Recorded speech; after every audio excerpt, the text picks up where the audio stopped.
नमस्कार मंडळी, जयूज किचनमध्ये आपलं सर्वांचं स्वागत आहे। चला आपण आपल्या रेसिपीला सुरुवात करू। करडीची भाजी घेतली बघा, एक पेंडी करडीची भाजी घेतली, नीट करून स्वच्छ करून अगदी व्यवस्थितरित्या बघा, असे कतर कतर पानं असतात करडीच्या भाजीचे, अशा पद्धतीने ही भाजी घेतली। आपण आता एका कढईमध्ये पाणी घेतलं आणि पाणी घेऊन आपण ही करडीची भाजी आता धुवून घेऊया।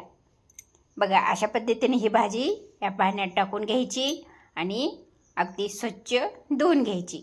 आता ही भाजी मी पाण्यामध्ये टाकून घेतलेली आहे, त्याच्यामध्ये थोडंसं मीठ टाकून घेऊ, जेणेकरून आता पावसाळा सुरू झालेला आहे, माती वगैरे त्याला चिटकलेली असते, थोडीशी घाण झालेली असते, म्हणून आपण हे मीठ टाकून ही भाजी अवश्य धुवून घ्यावी।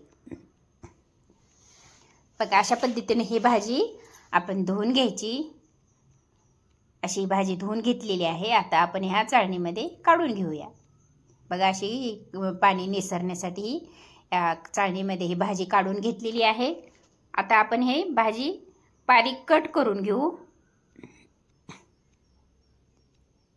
बघा, अशा पद्धतीने ही भाजी कट करून घेतलेली आहे। आता अशी बारीक काप करून घ्यायचे याचे। अशा पद्धतीने ही भाजी कट करून घेतलेली आहे। आणि आता मिक्सरचं भांडं घेतलं, त्याच्यामध्ये हिरवी मिरची टाकली, लसूण टाकला आणि हे जिरे टाकले।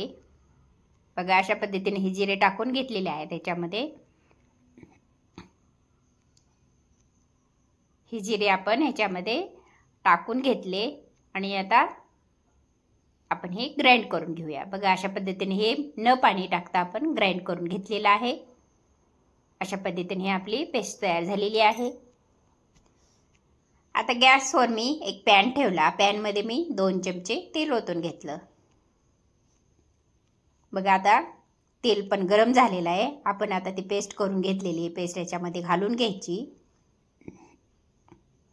आणि थोडंसं असं मिक्स करून घ्यायचं, ढवळून घ्यायचं याला थोडंसं।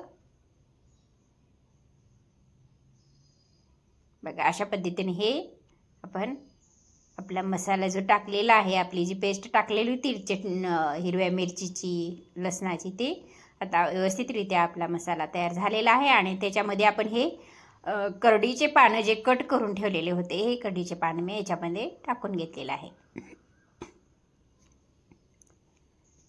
बघा, अशा पद्धतीने हे सगळं मिक्स करून घ्यायचं तेलामध्ये, अगदी व्यवस्थितरित्या थोडं फ्राय करून घ्यायचं।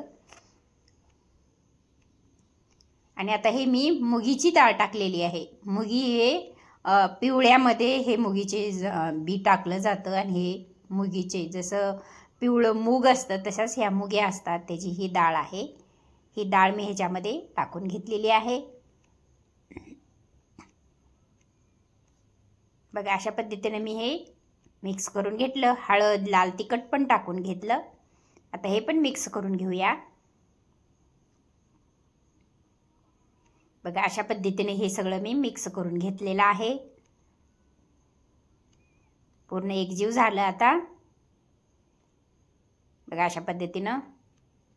आणि त्याच्यामध्ये आता थोडंसं चवीनुसार मीठ टाकून घेतलं, ते पण मिक्स करून घेऊया। बघा, अशा पद्धतीने हे सगळं मिक्स करून घेतलेलं आहे। आणि त्याच्यावर थोडंसं एक 5 मिनिट झाकण ठेवून घेऊया। आता आपलं झाकण काढून घेऊ। बघा, आपली भाजी व्यवस्थितरित्या वाफवलेली आहे। आणि ह्या स्टेजला आपण हे शेंगदाण्याचं जे काही कूट असतं ते कूट टाकून घेतलं। आणि आता हे सगळं मिक्स करून घ्यायचं। आपली भाजी रेडी झालेली आहे। आपण आता सर्व करून घेऊया। लाईक करा, शेअर करा, सबस्क्राईब करा, कॉमेंट करा। खात चला, मजेत राहा, खुश राहा, आनंदी राहा। बघा, चला, आपली रेसिपी तयार झालेली आहे। आपण आता सर्व करून घेतलेलं आहे। भेटू पुढच्या व्हिडिओमध्ये। धन्यवाद।